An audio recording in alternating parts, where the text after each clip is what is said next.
Bonjour à tous et bienvenue dans le studio des experts. Alors comme chaque semaine, on va passer l'actualité en revue. Cette semaine, on va parler de gilets, d'écharpes et de climat. Avec nous, 4 experts pour en parler. Shuna Lomponda, une experte en communication. Bonjour. Bonjour.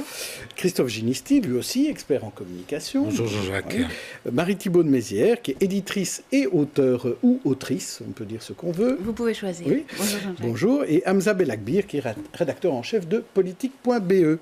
Alors, de nouvelles têtes comme échevin, de nouvelles têtes surtout comme bourgmestre. Cette semaine, on a procédé aux prestations de serment des mailleurs avec leur belle écharpe noir, jaune, rouge, notamment mardi. Reportage Michel Gaillard, Thierry Duboquet. Je jure fidélité au roi, obéissance à la Constitution et aux lois du peuple belge. Ik zweer getrouwheid aan de koning, gehoorzaamheid aan de grondwet en aan de wetten van het Belgische volk. Félicitations, applaudissements, poignées de main et même parfois petits câlins. 11 bourgmestres ont prêté serment ce lundi avec, pour ceux qui découvrent la fonction, une touche d'émotion. Je n'ai même pas encore commencé, mais ce que je ressens, c'est sans doute le fait qu'on touche pratiquement toutes les compétences. Et puis, en tant que bourgmestre, il y a aussi une compétence de police, par exemple, qui n'est pas anodine.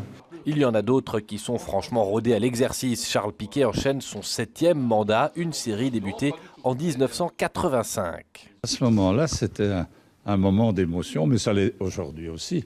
Parce que, bon, voilà, c'est toujours un moment qui est une nouvelle page qu'on tourne dans sa carrière politique. Du coup, entre vieux routiers de la politique, on échange quelques amabilités. On est érudit depuis qu'il était bourgmestre quelques années avant moi, avec déjà la sagesse d'un bourgmestre, déjà les conseils qu'il donnait aux petits jeunes que j'étais, de ce qui était important dans la fonction de bourgmestre. J'espère que j'ai bien entendu tes leçons, si je suis encore là. En tout cas, tu as été très bien entendu par la population.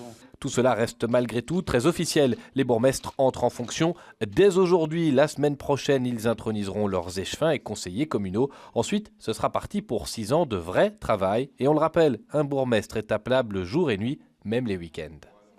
Alors, toutes ces nouvelles têtes, Shuna Lomponda, c'est plutôt une bonne nouvelle. Hein. C'est une bonne nouvelle, on voit quelques nouvelles têtes, mais beaucoup d'anciennes figures aussi, à part peut-être à Forêt où il y a Écolo Stéphane Roberti. Je trouve qu'il y a encore beaucoup de continuité.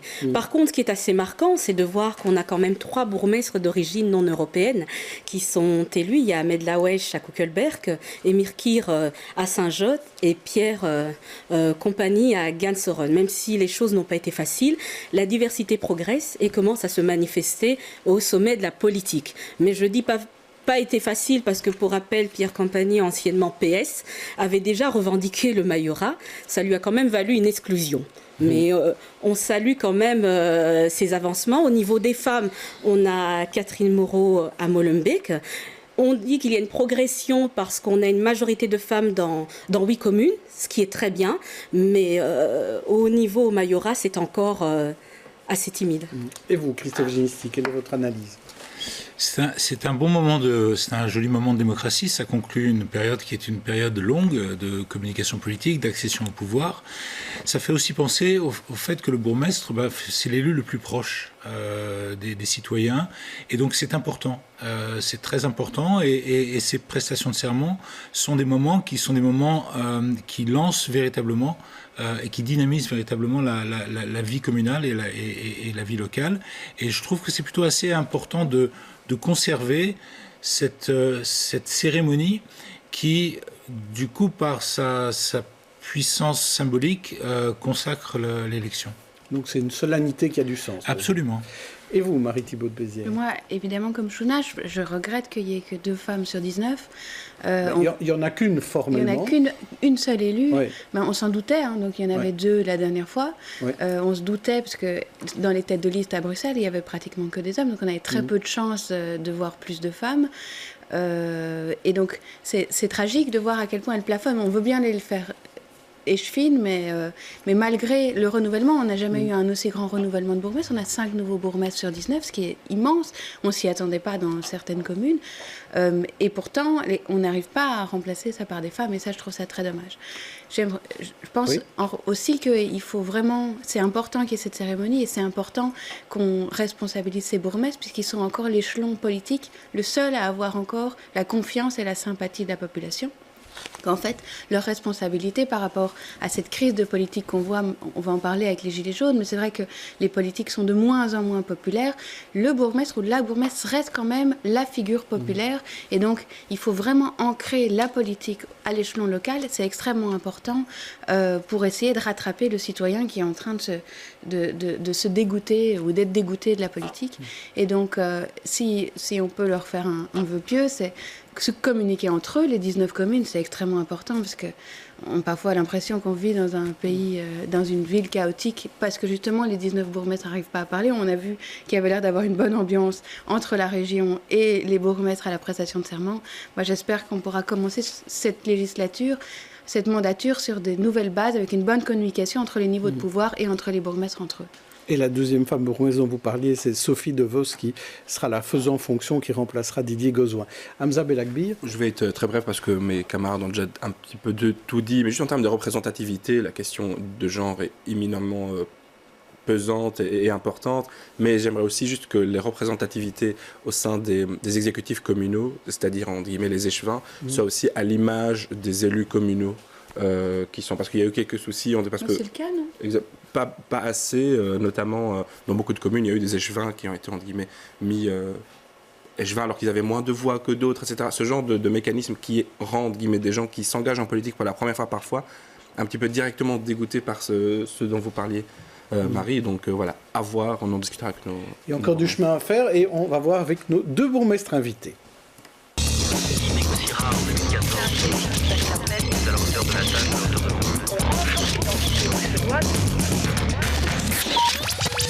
Et justement, deux nouveaux bourgmestres qui s'installent en plateau. Nous avons Pierre Compagnie, qui est bourgmestre CDH de Gansoren et député bruxellois. Catherine Moureau, bourgmestre PS de Molenbeek et députée bruxelloise. Tout d'abord, tous les deux, félicitations, parce que vous êtes nouveaux bourgmestres tous les deux. Comment ça s'est passé ? C'était un moment d'intense émotion, Catherine Moureau ? Pour moi, c'était très, très émouvant, oui. Rudy Vervoort a merveilleusement fait ça, donc il a mis les choses en perspective. C'était très touchant. Puis ma famille était en grande partie là, mes amis, mes soutiens de la campagne. C'était un moment extrêmement émouvant. Est-ce que vous aviez assisté à des prestations de serment de votre papa déjà ? Non, jamais. Non. Donc c'était vraiment un moment inédit pour vous. Tout à fait. Et vous, Pierre Compagnie ? Pour moi aussi, c'était, j'oserais dire, assez exceptionnel. Et surtout quand, à une manifestation pareille, vous êtes face à toute votre famille qui vous fait la surprise. Je crois qu'il n'y a pas mieux. Et les amis étaient là, des amis d'il y a 40 ans, pour ne pas me faire très jeune. Je crois que la première fois, ça reste toujours une première fois. La première fois, pourquoi ? Parce que beaucoup l'ont interprété à sens divers. Un noir, mais ils ont souvent oublié un Congolais. Pourquoi ? Parce que le Congolais, c'est lui qui a vécu avec les Belges. Un Africain, il y a la Welsh qui était là aussi. Donc, c'était un combiné de beaucoup de choses, Vous êtes fier de ça ? J'en suis fier, je ne peux qu'en être fier parce que j'ai vu quelque part écrit sur la presse, là, en dessous de la photo de mon fils, Vincent Compagnie, le fils du bourgmestre de Gansoren. Ça vous change, non ? Mais ça vous vivez tous les deux ce genre de problématique père-enfant, hein, parce qu'il faudra dire un jour Philippe Moureau, le papa de Catherine Moureau. De la même manière. Alors, donc ça, c'était le moment, évidemment, mais maintenant, si on revient un peu plus globalement, et sur la manière dont ce qui était un peu dit ici déjà, sur les collèges, comment ça va se passer ? Est-ce qu'il y aura vraiment 50% de femmes et 50% d'hommes à Gansoren, par exemple ? Comment ça va se passer ? Oui, à Gansoren, c'est plus facile. Hein. À Gansoren, c'est plus facile. Oui. Vous n'avez qu'à penser que, en dehors du bourgmestre, hein, sinon, alors, ça devient trop compliqué. Oui. Sur les 7 échevins, oui. Vous avez 3 femmes. Oui. Si on en met 4, le bourgmestre n'est pas compté. Oui. Oui, nous, à Ganson... Bon, on va faire la même chose avec Catherine Moreau, alors. Si on ne compte pas le bourgmestre, alors, au niveau des échevins, parce que vous comptez la bourgmestre. Oui, ça, nous, on va compter la bourgmestre, parce qu'elle compte quand même. Oui, elle compte. Non, oui. non. Alors, nous comment se fait la parité? Nous serons 4 sur 10, voilà. Oui. C'est aussi... Donc, c'est difficile d'arriver à 50%. Oui, c'est dépendant aussi de la manière dont on fonctionne. C'est vrai que nous, on a choisi un mode de démocratie interne dans le parti après l'élection. Il se fait que ça respecte extrêmement bien les scores électoraux. Mais il y avait la possibilité qu'on amène une femme de plus. C'est pas ça qui a été choisi par les militants. Voilà, après, je pense que chaque parti aussi a un peu ses modes de choix, etc. Ça dépend de beaucoup de choses. Nous, on avait des compétences de toutes parts. Je n'ai pas voulu, en tant que nouvelle bourgmestre, choisir et dire voilà, c'est celui-là, c'est celle-là, c'est ça, c'est ça. C'est pas le mode. C'est pas vous qui avez décidé. C'est pas le mode. Moi, j'ai entendu que c'était vous qui décidiez de tout à Molenbeek. Écoutez, vous savez, sur Molenbeek, il y a beaucoup de rumeurs. Alors donc ça, c'est sur la parité. Maintenant, justement, Catherine Moreau, normalement, vous deviez démissionner de votre poste de députée bruxelloise. Vous avez une dérogation de la fédération bruxelloise du Parti socialiste. Pourquoi? Qu'est-ce qui s'est passé? C'est pas tout à fait la bonne relation des faits. Alors expliquez-nous. D'abord, je voudrais dire que je pense que les journaux ont titré de manière exagérée et erronée. Il est évident que je ne cumulerai pas jusqu'en 2024. On parle bien des 6 mois qui restent. Et on ne parle pas d'une dérogation, on parle de la possibilité qui est donnée de terminer des dossiers. Donc moi, j'ai 3 dossiers auxquels je tiens particulièrement. Si c'est terminé avant, tant mieux. Ah oui, donc ce ne sera pas d'office jusqu'en mai. Non, pas du tout. Et la question qui a été posée au niveau du parti et tranchée au niveau du parti, c'est que tous nos mandataires, effectivement, soient traités de la même façon, qu'ils soient anciens, nouveaux, etc. C'est-à-dire, le décumul prend effet en mai 2019. On n'est pas obligé de le faire avant. Donc voilà, j'ai été assez mal à l'aise de la manière dont on m'a pointé du doigt, puisque en réalité, par le passé, j'ai déjà démontré à plus d'un titre un caractère exemplaire en termes d'éthique. Donc ici, c'était un peu déplacé, je pense, la manière dont certains titres de presse ont titré sur l'histoire, quoi. C'est pas ça. Mais il y a quand même une dérogation ou pas? Mais donc moi, je n'ai pas demandé de dérogation, clairement. Et il y a eu une décision sur un ensemble de questions, et les questions qui touchent à cette histoire-ci, c'était est-ce qu'on va traiter certains élus bruxellois différemment des autres, et est-ce qu'on va traiter les élus bruxellois différemment des élus wallons au sein du parti? À quoi il a été répondu par l'unanimité des membres présents, et donc il y avait, je crois, une quarantaine de membres présents et admis à voter au bureau fédéral, que ce n'était pas une bonne idée de pratiquer des discriminations. Donc c'est la même règle pour tout le monde. Oui, voilà, donc présenter comme j'ai demandé une dérogation, ce n'est pas correct. Et je ne cumulerai pas jusqu'en 2024. Il s'agit bien des 6 mois qui restent et d'une possibilité, parce que je le répète, moi j'ai 3 dossiers qui me tiennent à cœur, les crèches, la discrimination à l'embauche et les perturbateurs endocriniens, sur lesquels j'ai travaillé depuis un certain nombre d'années, et je voudrais atterrir, je vais dire de manière diverse, parce qu'il y en a qui vont atterrir vraiment, et il y en a qui vont atterrir un peu, et ça me suffira. Mais je voudrais bien quand même terminer cette séquence-là. Très bien. Et vous, Pierre Compagnie, qu'allez-vous choisir? Parce que là, vous êtes député, vous êtes bourgmestre. Est-ce que vous allez garder les 2 postes? Comment ça va fonctionner? Parce qu'au CDH, il n'y a pas encore de règles véritablement strictes. Mais là, alors, vous semblez parler à la place du CDH. Oui, je crois que le CDH est vous êtes du CDH. Le CDH est le parti qui a été clair dès le départ. Quand les uns et les autres réclamaient cumul-décumul, le CDH avait donné un cadre. Le cadre était simple. En dessous d'un certain nombre de populations, on cumule. Au-delà, on ne cumule pas. Et le CDH s'appliquait la règle de la Wallonie pour éviter qu'il y ait distorsion entre les 2 fédérations. Donc en clair, vous pouvez cumuler parce que Gansoren est une petite commune. 25 000 habitants. Et je crois maintenant, je suis peut-être pas un grand polémiste, mais j'ai eu la chance d'être au Parlement. Ça, c'est mon avis personnel, hein, je le dis, pour ceux qui peut-être en souffriraient. J'ai vu des interventions des personnalités qui ont des communes où il y a 2 fois, 3 fois, 4 fois plus d'habitants que dans la mienne, si pas 5 fois, ben ces gens, je vous dis, ils avaient un apport considérable dans leurs interventions. Moi, j'étais bien placé parce que j'ai entré pour la première fois et je voudrais être honnête. Je ne vais pas citer de nom ici, mais tous les parlements connaissent ces gens-là. Et puis maintenant, quand on parle de cette histoire cumul-décumul, je crois que il faudra aussi parler de la somme d'argent qui sera dépensée à cause de ces décumuls. Parce que est-ce que la population est absolument à tous les coûts solvables, à plus d'1 million d'euros qui vont tomber, qui vont encore venir, tôt ou tard, on en parlera, quand les uns se dresseront aussi contre ça. Pour répondre à ma question, en mai, est-ce que vous représenterez au régional? Tout à fait. Est-ce que vous cumulerez donc après? Tout à fait. Comme ça, tout à fait. Je l'ai dit clairement. Okay. Oui. Très bien. Alors justement, on a beaucoup parlé de ces indemnités de sortie et tout ça. Ça brouille un peu les cartes, Catherine Moureau, quand on dit certains veulent rester pour pouvoir bénéficier de l'indemnité de sortie. Oui. Sur les indemnités de sortie, donc je rappelle que moi j'y ai renoncé en 2013. Je ne sais pas encore si j'arriverai au bout de ce mandat-ci, si je les demanderai ou pas, mais c'est certain que j'ai une vision assez spécifique par rapport à ça. Je pense que c'est un mécanisme qui est là pour protéger les gens, ceux qui vont perdre de la valeur, entre guillemets, sur le marché du travail, etc.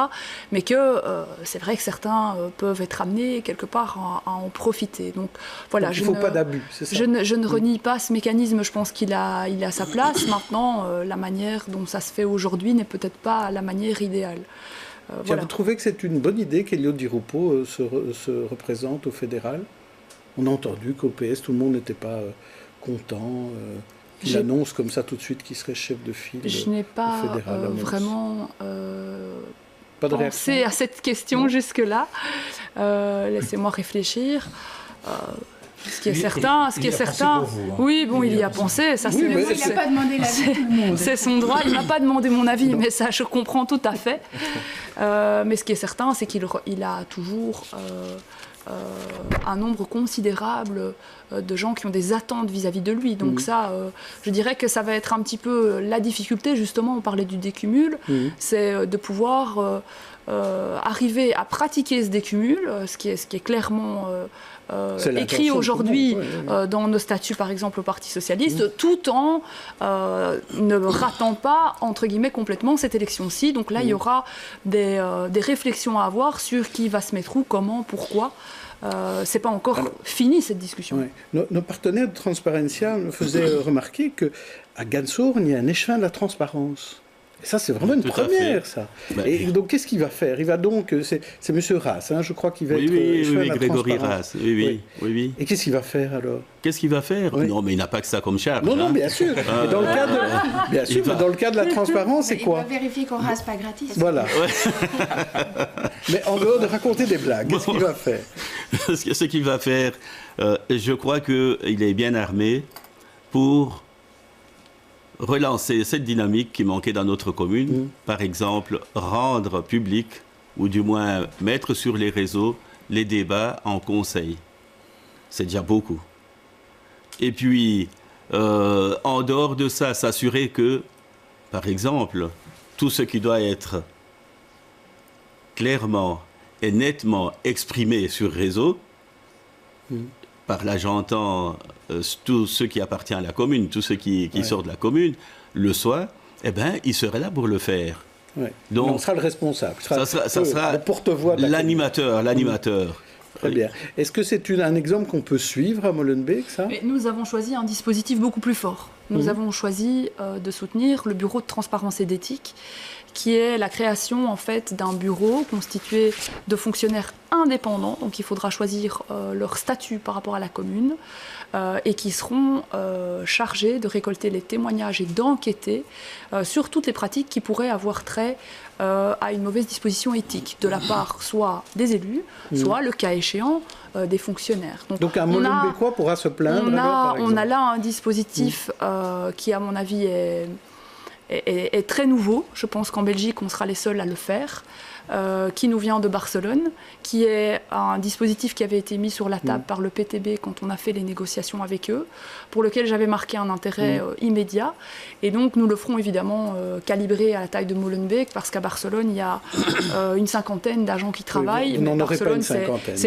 c'est une mégalopole, c'est pas la même taille. Alors donc, c'est finalement deux nouveautés, alors et donc, un peu différentes. ce que je pense que ce qui est très intéressant quand on parle de ce sujet-là, c'est que c'est évident qu'il y a un appétit aujourd'hui, et je pense légitime, des citoyens pour avoir davantage d'éthique, de transparence, de compréhension de la chose publique et politique, et de mise en avant des pratiques qui sont correctes. Est-ce que ça satisfait nos deux experts en communication? Attendez, vous allez aussi répondre. Des experts en communication. Oui, ils sont voilà. Il n'y a pas de saut métier. Non, c'est pas ça que je veux dire. Ce que je veux dire, c'est que c'est... Non, pas du tout, pas du tout. En termes de... No offense. Allez-y, expliquez. En termes de communication, on est très content de voir des choses comme ça et d'entendre ce genre de choses. Maintenant, c'est extrêmement tardif. C'est-à-dire qu'en fait, Il vient d'arriver en même temps. On a l'impression, oui, non, mais certes, mais on a l'impression qu'en 2018, il est quand même temps que l'on s'intéresse à ce type de questions, de transparence, d'éthique, d'accès aux citoyens. Vous ne pouvez pas juste dire que c'est bien. Mais en tout cas, sur le principe, on surveillera. C'est très bien, Jean-Jacques, mais cette notion que M. Compagnie prône, qui est l'accès aux données, ça s'appelle dans le langage technique l'open data, c'est-à-dire le fait que les citoyens ont un accès à toutes les données les concernant l'administration de la commune. Ça fait ce concept-là, ça fait à peu près 40 ans qu'on en parle de ça. Évidemment, c'est favorisé par la révolution numérique qui donne la possibilité de le faire concrètement, mais si vous voulez, c'est un peu tardif. Alors c'est très heureux, et j'en suis très, très satisfait, mais c'est tardif. Mais en même temps, ça permet, c'est également une réponse. Je crois qu'aujourd'hui, le citoyen a envie de voir que la gestion est différente, qu'elle est transparente. Donc, certes, j'accorde à mon camarade que ce soit tardif, mais c'est bien que ce soit fait aujourd'hui. Et est-ce qu'on a le choix? En un mot, Pierre Compagnie, pour conclure. En un mot, je pars de l'idée que mieux vaut tard que jamais, mais j'oserais dire que le vrai problème, il est moral. Si vous dites aux citoyens que voilà ce que nous disons, que quiconque travaille pour l'État, en dehors de ses affaires privées, ne doit pas s'amuser à voler un moindre sou de l'État. Mais les gens seront plus heureux que tout ce que nous racontons là. Ça, c'est pas tardif, ce que je dis là. Tout le monde y pense depuis très longtemps, ça se trouve en nous, mais personne ne le dit. En tout cas, vous allez le faire. Catherine Moreau, si vous voulez juste réagir rapidement sur la communication. Oui, moi je pense qu'on sera les deuxièmes en Europe à le faire, donc on peut dire que c'est tard. Moi je pense que c'est tôt. Merci, on passe à notre sujet suivant. On va parler du pouvoir d'achat en baisse et des Gilets jaunes. Ils sont venus à Bruxelles. Juste pour se remettre dans la tête un peu ce qu'ils demandent, voici quelques Gilets jaunes qui déclaraient au micro de Michel Gaillard et Yannick Van Gansbeek un peu leur raison d'être présents à Bruxelles vendredi. C'est pour nos enfants qu'on le fait. Moi j'en ai 2, 7 ans, 9 ans, et je ne sais même pas dans quoi ils vont grandir à cause de Michel qui nous fait travailler plus pour moins.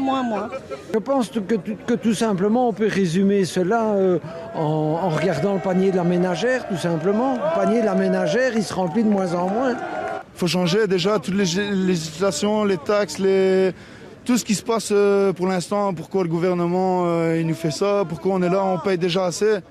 Et voilà, je trouve ça quand même malheureux que ça fait plus de 2 semaines que tout citoyen proteste et Charles Michel, toujours rien, pas un mot, toujours rien, on attend. Donc on attendra encore pour l'instant et bien sûr pacifiquement, bien sûr. Hamza Belakbir.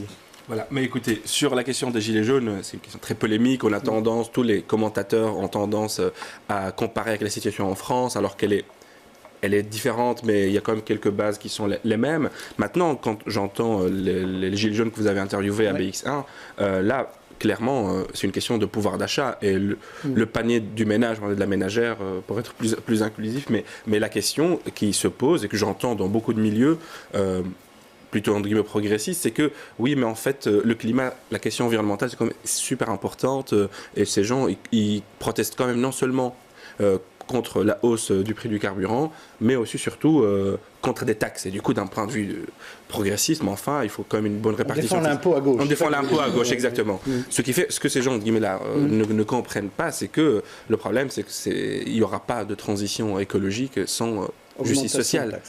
Mais il y aura de la justice sociale, on verra. Christophe Ginisti. Au-delà du fond, c'est un mouvement qui est extrêmement intéressant à observer parce qu'il a 3 caractéristiques majeures. La première caractéristique majeure, c'est qu'il n'est pas idéologique. La deuxième caractéristique, c'est qu'il n'est pas structuré. Et la troisième caractéristique, c'est qu'il est porté par des gens comme nous. C'est-à-dire il est porté par des... par n'importe qui. Par n'importe qui et par tout le monde. Oui. Et ça le rend extrêmement puissant. Et si on en parle beaucoup comme ça, c'est parce que ces 3 caractéristiques le rendent d'une certaine manière insaisissable et intraitable. Pierre Compagnie, ça vous touche ces discours-là ou vous les trouvez démagogiques? Non, moi je crois que quand il y a un problème social, un problème de société, il faut qu'on arrête de dire qui a raison, qui a tort. Ici, ces gens qui parlent, c'est le cri du ventre. C'est des chefs de famille. C'est des gens qui n'y voient plus clair. Alors, je crois que si on est autorité, on n'a pas le droit, et ça je le dis comme ça, j'aurais été à la place de ceux qui font de grands discours, on n'a pas le droit d'annoncer que ces gens-là sont ceci ou sont cela. Ces gens-là sont comme nous tous ici. Donc si ce n'est que nous sommes dans des conditions peut-être favorables, plus favorables que eux. Alors, et donc il faut les rencontrer, il faut dialoguer. Il faut les rencontrer. Il ne faut pas leur donner des faux espoirs. Il faut leur dire la vérité. Les caisses publiques, il faut les montrer. Il faut dire aux gens, voilà pourquoi il y a un problème. Ces gens-là ne sont pas des idiots. Qu'on ne pense pas que les gens qui se fâchent sont à chaque fois idiots. Catherine Moreau, est-ce qu'il faut changer l'index? Le PS propose de réintégrer le prix des carburants, par exemple, dans l'index. Est-ce que ça pourrait être une réponse à ce problème? Il est tout à fait évident que cette manifestation-là, elle vient juste étayer des constats qu'ont déjà fait les syndicats, qu'ont déjà fait les associations, que différentes enquêtes montrent, qui est effectivement une diminution du pouvoir d'achat sous cette législature en particulier. Et puis derrière ça, il y a toute une question plus globale de dualisation sociale en Europe et aux États-Unis, dans en fait tous les pays industrialisés. Et donc moi, ce que je voudrais dire tout d'abord, je ne suis pas étonnée.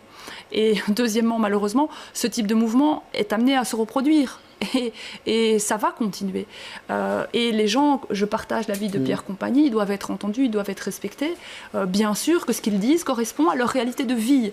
Et donc, moi, ce que je voudrais dire de plus, c'est que la précarité, lorsqu'elle gagne les gens, elle vient impacter directement sur des besoins fondamentaux. La santé, le logement, l'enseignement. Et donc, ils remettent en question le système, ils ont raison, il faut les écouter et il faut que chaque famille politique puisse faire quelque chose de cette indignation et réussir à implémenter des mesures qui vont répondre à cette indignation. Et ma question sur l'index, vous pensez que c'est une mesure qui pourrait être prise? Mais évidemment, si vous voulez, j'ai quelques chiffres ici. Le tax shift du fédéral, qu'est-ce que c'est? Ça, c'est une étude de l'IEV chez nous, mais c'est aussi une étude de la KU Leuven, donc une étude universitaire tout à fait sérieuse. C'est les 10% les plus pauvres qui perdent 540 € par an. C'est un pensionné isolé qui perd 638 € par an. C'est un demandeur d'emploi qui perd 555 € par an. Et donc, c'est des attaques immédiates sur donc les 1400 € net par an, c'est faux. C'est-à-dire que c'est un tax shift, mais ce n'est pas un tax shift qui va vers les plus fragiles. C'est un tax shift au sein des gens qui ne sont pas dans la précarité. Est-ce qu'il faut changer l'index et remettre les prix de l'essence et du diesel dans l'index? Alors, moi, je trouve que ce débat d'opposer les défenseurs du climat et les défenseurs de la lutte contre la précarité est un débat absurde. Pourquoi? Ces deux combats sont les deux faces d'une même médaille, c'est-à-dire la critique virulente du capitalisme. Et donc les deux combats doivent se mener de manière couplée. Et c'est ce que nous essayons de faire avec notre projet renouvelé qui s'appelle l'écosocialisme. Donc là, il y a toutes sortes de projets qui viennent là derrière. Vous, au PS, vous êtes les premiers gilets jaunes alors? Non, je ne permettrai jamais de dire ça, ça n'a aucun sens. Marie-Thibaud de Maizière. Les gilets jaunes, ici en Belgique ou en France, c'est la même chose que le Brexit, l'Amérique de Trump.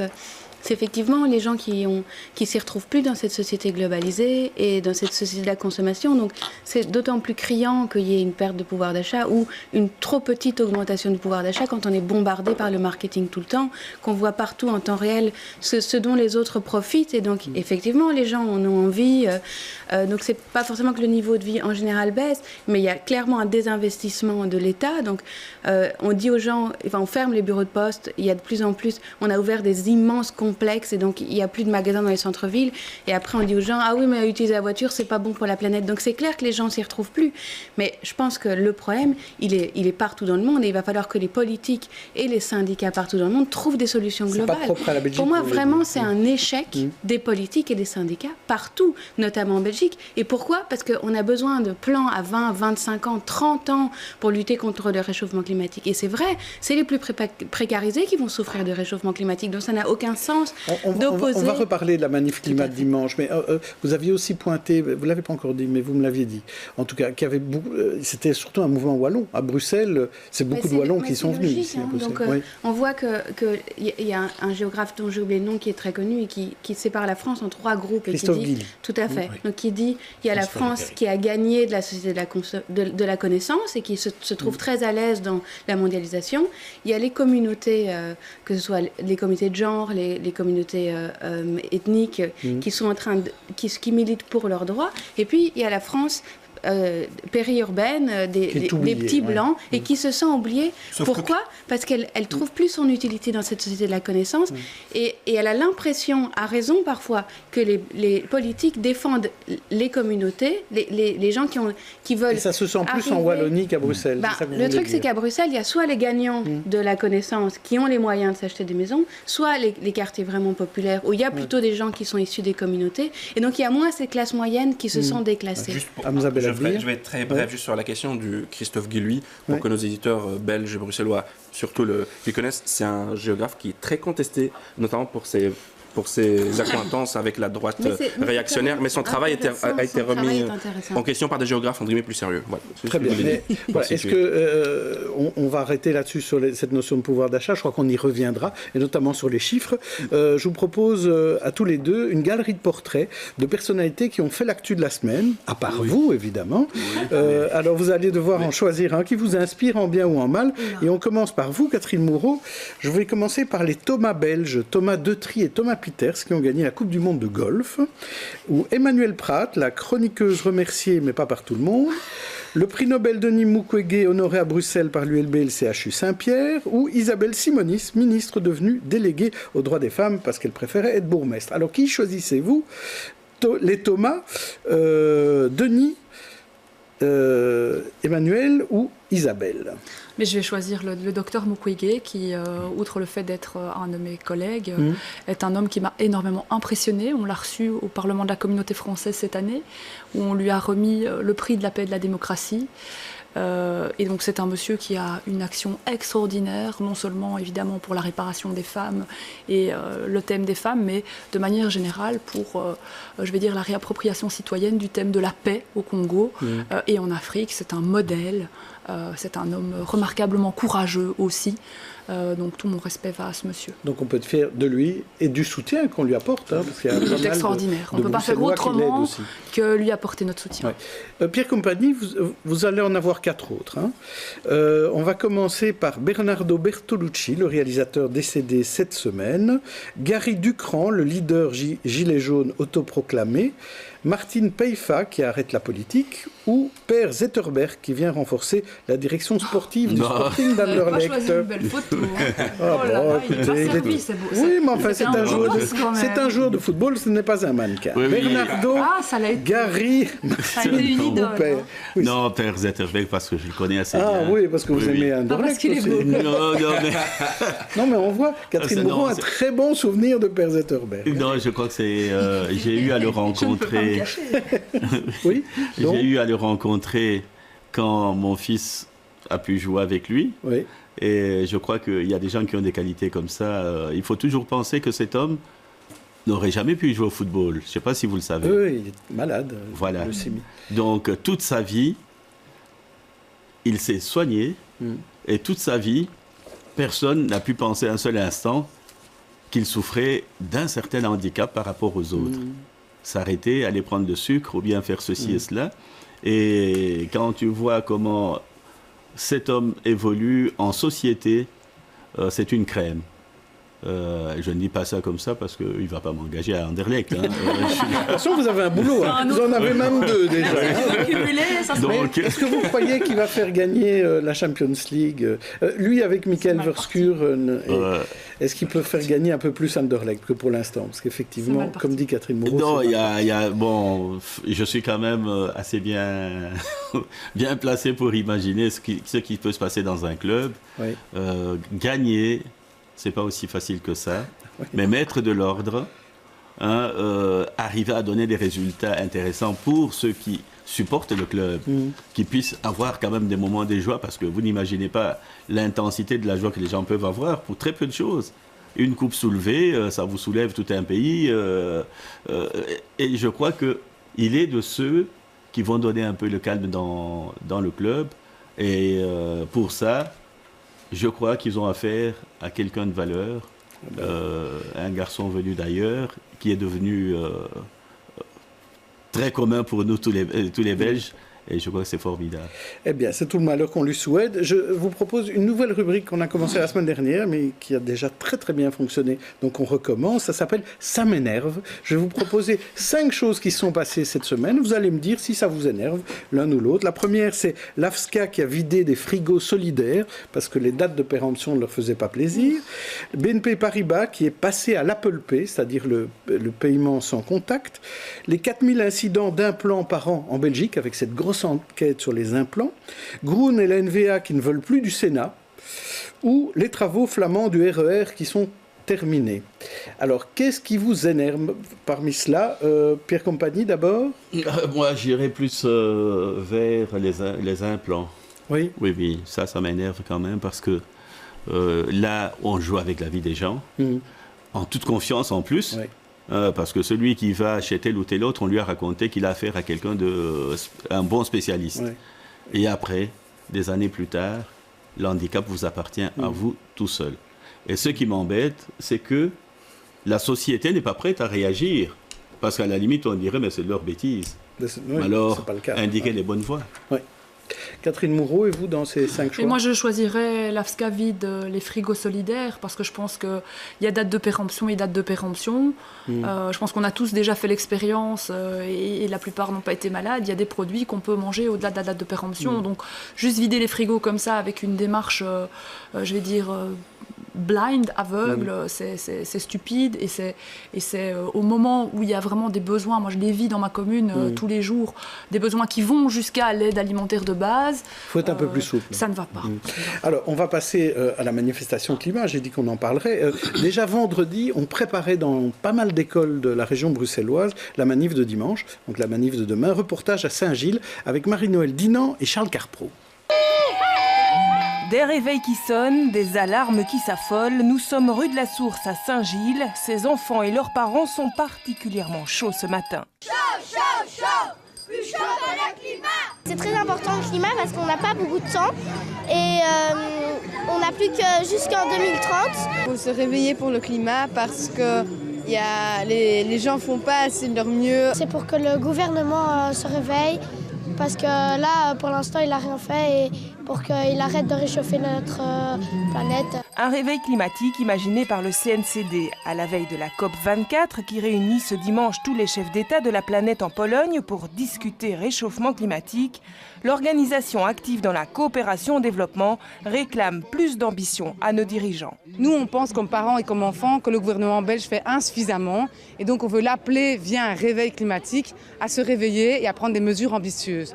Concrètement, qu'est-ce que ça veut dire? Ça veut dire par exemple que la Belgique peut se positionner au niveau de l'Union européenne en demandant une réduction des émissions de CO2 de 55%. Et pour l'instant, ce n'est pas la position de la Belgique. En attendant, les grands de demain veillent et donnent leurs conseils. Prendre moins l'avion et aller plus en vélo à l'école. On essaye de mettre plus de verre dans le monde et qu'on arrête, qu'on utilise de plus en plus de transports en commun. Qu'on baisse les chauffages. Avant de retourner en classe, ces enfants ont promis de se retrouver dimanche dans le centre de Bruxelles pour la grande marche pour le climat. Marie Thibault de Mézières, plus de verts, plus de gilets jaunes aussi, il y avait quand même un peu de jaune. Alors, que dire pour cette manif de dimanche il y aura du monde?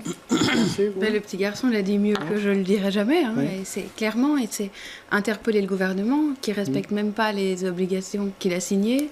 Il reste 12 ans pour garder la planète en dessous d'une augmentation de 1,5 degré. C'est indispensable, sinon il va y avoir... Tout va commencer à se déglinguer et on ne sait même pas jusqu'où ça pourrait aller. Et donc effectivement, la politique des petits pas et la politique individuelle ne fonctionnent pas. Maintenant, le gouvernement doit prendre des mesures pour trouver des solutions, pour limiter les émissions de CO2 en Belgique et aussi prôner ça pour toute l'Europe et le monde. Alors donc il y a urgence. Qu'est-ce qu'on peut faire au niveau communal, Catherine Moreau? Est-ce qu'il y a des choses qui peuvent être faites pour la transition? Énormément de choses peuvent être faites. D'abord, il y a évidemment l'idée qu'il faut à tout prix diminuer notre consommation d'énergie parce qu'on parle d'aller vers les énergies renouvelables plutôt que d'autres. Il faut savoir que toutes les énergies qui ne sont pas renouvelables sont polluantes, que ce soit l'électricité, la radioactivité, toutes. Et même les énergies renouvelables ont un caractère polluant. Donc la première chose à faire, c'est diminuer nos consommations. Et là, évidemment, que le pouvoir communal... sur ces bâtiments, mais aussi en aidant ces populations, en donnant des primes, en donnant des conseils, etc., a un rôle très très important à jouer. Alors là où il y a un autre rôle, à mon avis, crucial dans les communes, c'est sur la question de la mobilité. Il faut faciliter effectivement les déplacements à pied, en vélo, en trottinette non électrique, si possible, parce que ça existe encore, même si, voilà, je suis sûre qu'autour de cette table, il y a quelqu'un qui fait de la trottinette électrique au moins. Mais donc, je pense... Je plaide coupable. Voilà, c'est le hasard, mais voilà, j'en étais sûre. Bien joué, Catherine Moreau, je ne le savais même pas. C'est évident. Donc là, on est un peu, je crois, dans l'illusion quand on fait appel à l'électrique plutôt qu'aux autres. Non, ce qu'il faut faire avant tout, c'est diminuer la consommation. Non, mais bien sûr, je ne dis pas ça, c'est évident. Mais bien sûr, on est tout à fait d'accord. On est tout à fait d'accord. Donc on doit faire un effort là-dessus. Je veux juste dire que je suis de ceux qui pensent qu'on est vraiment entré dans l'ère de l'homme destructeur. L'homme destructeur, qu'est-ce que c'est? C'est l'homme destructeur de la planète, c'est l'homme destructeur de la couche d'ozone, c'est l'homme destructeur des animaux et des espaces verts et des végétaux. Et ça, il faut l'arrêter. Et donc, il faut l'arrêter en replantant, il faut l'arrêter en respectant les animaux quand ils sont là, il faut l'arrêter en ayant des critères très très sévères sur tout ce qui concerne la déforestation, etc., etc. Et il y a des attitudes très concrètes à prendre effectivement au niveau communal sur tous ces points. Pierre Compagnie, vous partagez ces points ou il y a d'autres choses peut-être à faire? Je partage d'abord ces points et même la candeur et la sincérité. Des enfants. Des enfants. Vous savez, quand les enfants parlent, il n'y a pas de mensonge. Et c'est pour ça que les parents parfois évitent que leurs enfants ne parlent à leur place. Mais quant à moi, je suis totalement impliqué. Peut-être que vous ne le savez pas. J'ai fait partie de la commission climat interparlementaire. Donc il y avait 4 parlements, Wallonie, Bruxelles, Flandre et le fédéral, pour dresser un cahier des charges pour le gouvernement belge qui ira en Pologne. Et là-dedans, si mon point passe, il y a un point qui est retenu là-dedans, une résolution. Je parle des tourbières. Dites aux enfants qui crient maintenant, parce que le problème climat, c'est un problème général. Il tient toute la planète ensemble. Je vais vous dire un exemple assez simple. C'est pour les enfants qui tapent sur leur Internet. Tourbières. Les tourbières, République démocratique du Congo. Le Congo, à lui seul, retient sur son territoire l'équivalent de 30 milliards de tonnes de carbone dans des espaces équivalents. L'espace est équivalent à l'Angleterre. Les marécages, demain, s'il y a des forestations sauvages, et nous y sommes presque, les débuts sont là, on vend, on ne regarde pas ce qu'on fait, on n'est pas suffisamment malin pour penser à l'environnement, penser aux autres, eh bien, déforestation, demain, ce carbone se met en route. Donc il se libère et il pollue. Voilà. C'est ça. Et c'est une des résolutions qui m'appartient. On n'a pas voulu citer le pays, ça vous comprendrez. Il fallait plutôt en trouver 3. Et plus localement, sur Gansoren. Localement sur Gansoren. Donc, Gansoren est un des modèles dans cette histoire. Oui. Gansoren a un axe dont je n'ai cessé de parler, l'avenue Charles Quint, qui vous amène du Ring et vous plonge dans le tunnel, ou le contraire. Et cet axe, il s'avère qu'aujourd'hui, c'est l'un des axes les plus pollués de Bruxelles. Et il y a l'atteinte à la santé. Malgré tous les petits aménagements qu'on peut faire, il faut maintenant trouver une solution plus forte. La solution la plus forte est de réduire cette circulation, mais pour la réduire, le problème devient régional. Oui, donc il faut un parking de dissuasion voilà. flamande, il faut le RER, etc. Et il faut y aller vite. Et des trottinettes, pas électriques, Shuna Lompoda. Mais ce que je vais dire sans aucun angélisme, c'est que déjà cette manifestation, où il y a quand même entre 20 000 et 25 000 personnes qui sont attendues, traduit quand même exactement les préoccupations du citoyen par rapport à ce problème. Alors je pense que demain, vu cette grande mobilisation, les choses ne se passeront pas aussi facilement et cette problématique va s'inviter de plus en plus dans le débat public. Et va aussi, je dirais, diriger, influer sur l'offre politique. Oui. On ne pourra pas l'ignorer. On ne pourra pas l'ignorer. Hamza Belakbir.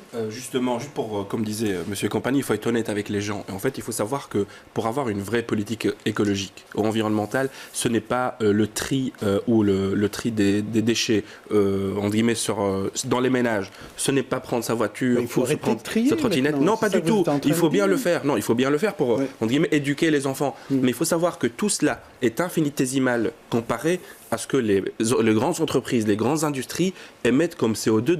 Et ça ne passe que par, c'est un gros mot, désolé, mais par la planification écologique au niveau de l'État. C'est la seule réponse au niveau international. International même, voilà, européen pour dire. Oui, mais si l'Europe pouvait déjà commencer à montrer l'exemple, ce qui est très important, c'est de décarboner l'économie et de montrer que malgré qu'on décarbone l'économie, tout va bien. Oui. Les gens continuent à vivre bien. Et donc, si on pouvait faire déjà ça en Europe et créer un modèle, et ben, peut-être que la Chine est en train de nous prendre d'assaut, donc ils le font mieux que nous en fait. Christophe Ginisti. Ils polluent plus, mais ils ont plus peur. Et du coup, ils sont en train de mettre en place, ils évoluent beaucoup. Pour conclure, il y a quelque chose qui est très important, c'est comme l'ont dit nos deux invités politiques, c'est l'échelon local. Je crois qu'on a trop le fantasme, parce qu'on en rêve, que ça soit réglé au niveau international. Et en fait, les pays butent contre des obstacles, que ce soit à l'Europe, que ce soit au niveau de la COP, parce que les pays n'arrivent pas à se mettre d'accord. Donc plutôt que de se dire mince, on n'a pas réussi à les mettre d'accord, je pense que la vraie voie, la première voie, c'est d'adresser les choses au niveau local. Il y a énormément d'organisations, de petites initiatives qui sont inspirantes parce qu'elles sont tout petit niveau et elles changent les choses. Vous croyez à la grimpette et Hamza Belakbir, il croit au ruissellement. On va passer maintenant à un autre sujet, au bus de Laigne, à la gare du... On va passer... il ne pourra même pas répondre, je ne le laisserai pas répondre. C'est les bus de Laigne à la gare du Nord. Ben ça, c'était un peu le feuilleton de la semaine. Puisque d'abord, ils ont quitté la gare du Nord parce que Delaine estimait qu'il y avait des problèmes de propreté et de sécurité pour les chauffeurs et les passagers. Puis ils se sont empilés rue du Progrès, puis rue Rogier, puis finalement, ils sont revenus en fin de semaine, gare du Nord. Alors tout ça, pour ça, on se demande vraiment, est-ce que ça valait une espèce de crise entre la région flamande et la région bruxelloise? Alors je voudrais votre analyse de cette problématique, Catherine Moureau. C'est la faute à la NVA, comme le dit Rudy Vervoort, et Guy Van Engel. Ils disent, voilà, c'est juste la faute de la NVA. Écoutez, moi ce que je dirais, c'est que les citoyens néerlandophones se sont montrés plus responsables que leurs politiques. Je veux dire par là que c'est la pression des citoyens et des usagers qui a fait redescendre cette bulle politicienne, effectivement lancée par la NVA. Donc, voilà, je ne vais pas m'étaler parce qu'on m'attend toujours comme attaquer la NVA. Voilà, je dirais juste ça. Merci aux citoyens néerlandophones. Très bien. Et vous, Pierre Miguichat, quelle est votre analyse de tout cela? Quand vous voyez ça depuis Gansoren. Oh, pardon, oui, excusez-moi. Voilà, on corrigera. C'est du direct, donc c'est impossible. Alors, à vous, Pierre Compagnie. Oui. C'est parce que je le connais bien aussi. Alors. Oui, tout à fait. On parle de Pierre. Allez-y, Pierre Compagnie. Oui. Mais je pense que cette crise-là n'avait pas lieu d'être. Ça ne devait même pas arriver. C'est ça le vrai problème des politiques. Les hommes politiques doivent savoir que quand, comme Catherine ici, elle a une entité humaine à gérer, quelque part, elle doit savoir que quand ça ne va pas, c'est vers elle qu'on ira. On oubliera tous ceux qui ont cassé ou bien tous ceux qui ont mal agi et qui n'ont pas respecté le ramassage des poubelles et autres. On oubliera tout ça, c'est elle. Et les responsables politiques doivent aussi le savoir. Quand ils provoquent des situations qui amènent facilement des résolutions qui n'en sont pas, qui n'ont aucune valeur, par la suite, il faut reconnaître aussi qu'on est responsable de ce qui est arrivé. Ici, je sais qu'il s'agit de la NVA qui occupe un large territoire en Flandre, mais je pense qu'à un moment ou un autre, il faut faire la part des choses entre ce qui est à l'avantage de la société et ce qui est à l'avantage du politique. Et ça n'a rien à voir avec un avantage politique, que du contraire. Vous voulez dire ici qu'il y a plutôt une pierre dans le jardin de chacun, que ça a manqué de concertation? Non, c'est même pas un problème de concertation. Cette histoire vient d'ailleurs. Je pense que c'est le comportement partisan de la NVA que critique, mais Catherine Moreau, quand Delaine se plaint depuis 2016 de la situation de ces bus, est-ce qu'il y aurait, à un moment donné, est-ce qu'il ne fallait pas se mettre à une table pour discuter de tout ça? Je crois que se plaindre, c'est naturel. Vous, je suis sûr que vous vous plaignez de quelque chose. Moi aussi. Pas de votre présence à tous les deux. Non. Mais le problème, c'est que si les plaintes durent, qu'on fait d'abord les responsables. Parce qu'il y a toujours des responsables quand il y a un problème. Le problème dure quand il fait. C'est quand tu fais quelque chose qu'il y a lieu de se mettre ensemble pour en discuter. Mais on ne peut pas, à tous les coups, on jette un caillou sur un bus, vous réunissez toutes les régions, on fait ceci. Non, c'est pas ça, c'est pas comme ça qu'on résout les problèmes. Les problèmes doivent être résolus calmement et correctement. Et c'est ça qui a manqué dans cette histoire. On va passer à présent à nos coups de cœur.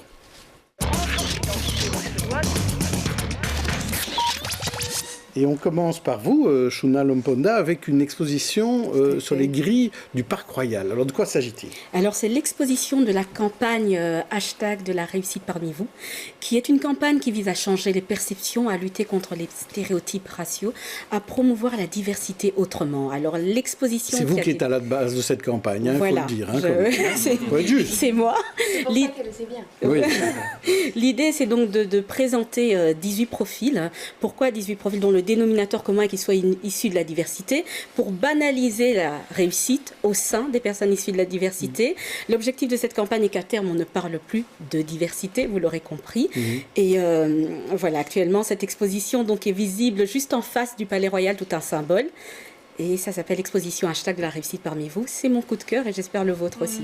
Alors Christophe Ginisti, on quitte Bruxelles avec vous. Oui, on quitte Bruxelles et je sais que beaucoup de Bruxellois vont dans le sud de la France passer leurs vacances d'été. Ils auront le plaisir cet été de retrouver le nouveau futur musée Louis de Funès. Dont j'avoue être un grand fan depuis toujours. C'est un musée qui existait déjà dans les Pays de la Loire, qui a été fermé parce que le bâtiment avait été vendu. Donc toute cette collection étaient des collections qui étaient restées un petit peu à l'abandon. Et donc maintenant, il a été décidé à Saint-Raphaël de réouvrir ce musée, puisque Saint-Tropez n'en a pas voulu. Et en fait, il y aura le musée... Ça aurait été si bien le musée du gendarme à Saint-Tropez. Mais il y a déjà... La raison pour laquelle Saint-Tropez n'en a pas voulu, c'est qu'il y a déjà à Saint-Tropez le musée de la gendarmerie. C'est vrai. C'est une bonne raison. Alors, Marie-Thibaud de Mézières voulait parler... Marie-Thibaud de Mézières voulait parler d'un film. Oui, le film de Myrna Naban qui s'appelle Damas, là où l'espoir est le dernier à mourir. C'est une bruxelloise d'origine syrienne qui a fait beaucoup de voyages entre la Belgique et la Syrie ces 2 ou 3 dernières années de guerre à Damas. Et ça montre la vie quotidienne en zone de guerre et surtout la résilience des humains qui ils font des blagues en fait. Il y a par exemple une maman qui qui explique que pour que son fils ne soit pas inquiété par les bombardements, elle a inventé une petite chanson sur une voiture qui fait du bruit. Alors, dès qu'il y a un bombardement, l'enfant est tout excité. Regarde, maman, la voiture fait du bruit. Il pense plus à la guerre. Exactement. Et donc, ça montre vraiment comment l'humain s'adapte à tout, même à l'horreur, et comment la joie de vivre revient dans les familles et dans les foyers, malgré que les bombardements sont juste à côté. Et c'est vraiment très touchant, très impressionnant. Et elle est très talentueuse, Myrna Alors, Naval. vous aimez cette région du monde, hein. Vous avez même consacré un livre qui est consacré là plutôt aux chrétiens d'Orient, aux chrétiens du Moyen-Orient. Ça s'appelle Mon amour. C'est une version d'un dictionnaire amoureux, finalement, avec des photos, des récits de voyage, des textes. Il y a plus que 11 millions de chrétiens au Moyen-Orient, mais il faut quand même en parler. Et, Oui, il y a 120 ans, un Moyen-Oriental sur 4 était chrétien, plus toutes les autres minorités. Ça faisait vraiment une immense richesse culturelle dans la région. Malheureusement, on assiste depuis la Première Guerre mondiale à une disparition de toutes ces minorités, et c'est très inquiétant, pas seulement pour ces minorités qui bien sûr vivent des chocs, des guerres, des massacres, des discriminations, mais pour la diversité dans la région, parce que c'est jamais bon quand la diversité s'en va d'un endroit et qu'on arrive à une homogénéisation. Et nous, on a très peur au Moyen-Orient, et c'est pour ça qu'on soutient ces chrétiens et toutes les minorités. C'est parce qu'on a très peur que justement, n'ayant plus de voisins pour ouvrir à la tolérance, ouvrir l'esprit, les musulmans s'homogénéisent et qu'il y ait du radicalisme qui se développe encore plus. Pour terminer, Hamza Belagbir, vous aussi vouliez parler d'un film. En effet, c'est le film The Wife qui en fait raconte, qui est dans les salles en ce moment à Bruxelles, avec Glenn Close et Jonathan Pryce, deux acteurs très connus sur l'histoire d'un prix Nobel de la littérature. Sauf qu'en fait, qu'on se rend compte, sans spoiler, entre guillemets, qu'il y a vraiment des grands enjeux de féminisme et de talent et des faiseuses de rois, comme on les appelle avant. Notamment là, dans le cas d'un prix Nobel de la littérature. Je vous conseille d'aller le voir super rapidement. Merci Hamza Belagbir, merci à tous. On se revoit le week-end prochain et je recevrai Christian Béozière, le nouveau bourgmestre faisant fonction des Verts, lundi dans l'interview. Au revoir.